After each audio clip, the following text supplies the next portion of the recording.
Hi, I'm Claire Wickes, and this is a quick walkthrough of Orchestral Tools Library Berlin Orchestra and Simplicity's Berlin Studio Reverb.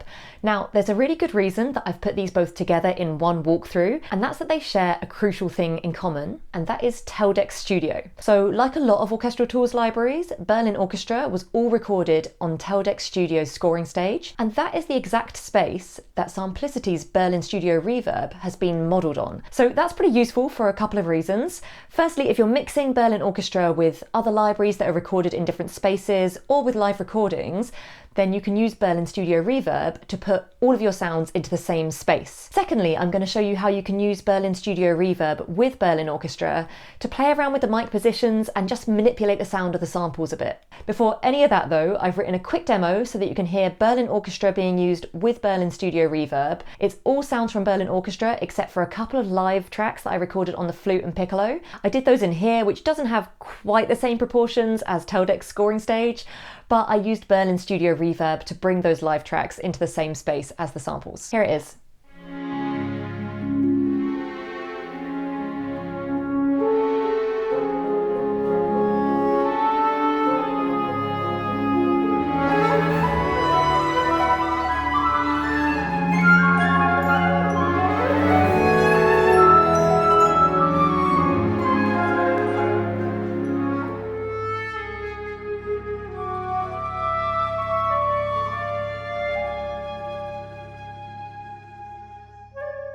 So now that you've heard it, here's a rapid look at what you get in the box with Berlin Orchestra. So you've got a comprehensive orchestra here, split into your four main sections: strings, woodwinds, brass and percussion. If we open up the strings, you can see that you've actually got these 5 solo instruments as well as your full sections. Here are some solo strings that I put in this track. I had them all playing tremolos to just give it a slightly spooky, ethereal feeling at the end.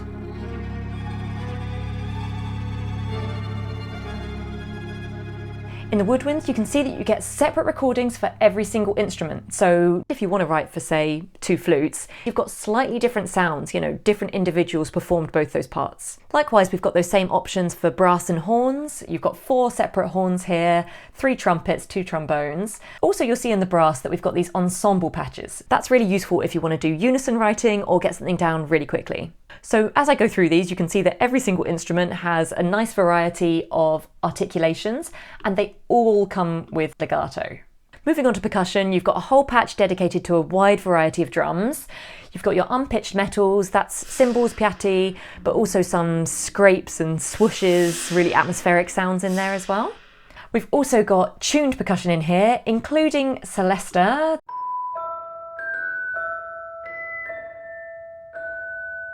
I think someone already had that idea. And if we have a quick look at something like the vibraphone and we go to performance, you've also got the option of vibrato or non-vibrato. Of course, I'm going to go for vibrato. Oh yeah. Moving over to the mixer tab, all of these patches come with a single pre-mixed mic position. So a template of the whole orchestra is still really, really light on the CPU. For example, this project, which has a total of 61 tracks of Berlin Orchestra, loaded in 8 seconds for me.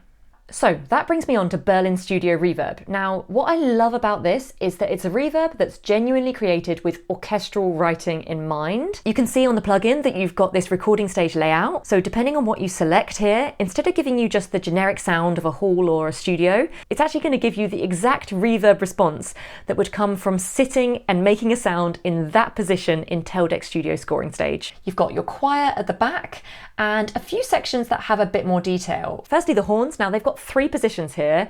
Here's what the horns sound like on the normal setting.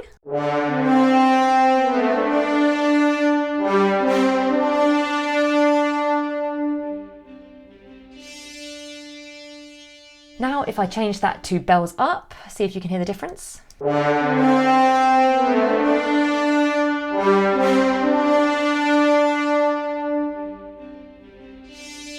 It's a nice stopped horn at the end there, of course. And finally, bells forward.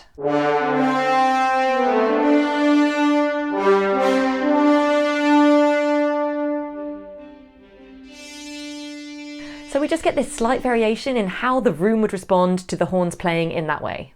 We've also got 3 different options for the percussion: forward, upward, and large. So as well as this map of the recording stage, you can see you've got these different mic positions listed. I'm just going to show you how these different mic positions can affect the sound of the reverb using the live flute recordings I did. Firstly, here's how it sounds with absolutely no reverb at all.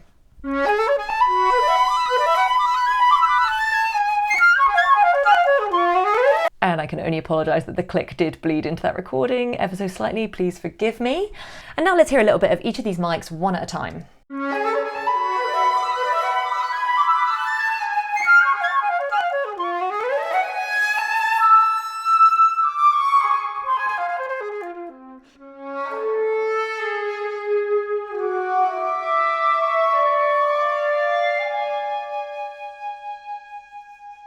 I like a blend, but it's really nice to have the option of balancing these mics. For example, for this, because it was recorded in quite a dry room, I might put in a bit more of the surround, whereas if I'm adding it to Berlin Orchestra, which is already recorded in the space, I might turn the surround down and focus a little bit more on the decetry or a bit of AB. I could go on a fair bit, as this is really just scratching the surface of both of these, but I hope even this very shallow dive into Berlin Orchestra and Berlin Studio has given you some ideas of how you might use them. Drop any of your questions in the comments and I'll try my best to answer them, and let me know what you'd like to see a walkthrough of next.